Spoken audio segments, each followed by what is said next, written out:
Hello there, this is Christine Collins with Transform Create. I am your NLP practitioner, creativity coach, and hypnotherapist. And I wanted to share with you today a little bit of an insight as far as some of the ways that you can use visualization in your creation process.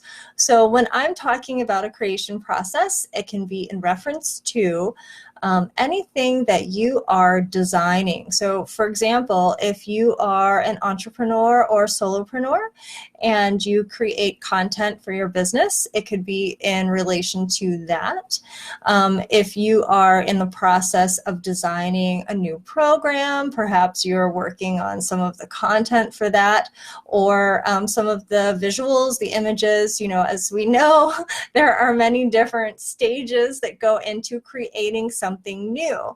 And oftentimes we have a tendency to become very eager with jumping into that process because there are so many steps. There are so many things we want to get done. We've got to write the sales copy, and we've got to create the landing page, and we have to decide all of the little pieces that tie together the emails that are going to go out.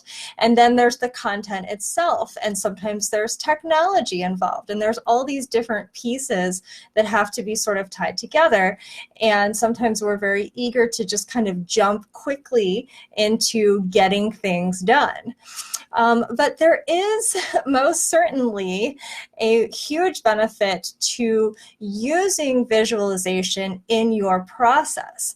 And one of the reasons for that is because our minds often interpret things like dreams and even daydreams. It gets processed in a similar way to how we process experience. In other words, our minds think that it's real. And there's quite a bit of science behind that. I won't get into all of that today because I've spoken on it in other videos. But there is a huge benefit in designing and visualizing in your mind what you want your outcome to be with your creation process.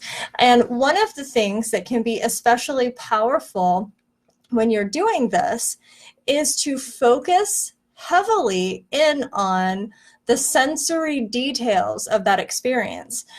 So not just having sort of this vague, shadowy notion of what you would like your outcome to be, but getting as clear and specific as you possibly can.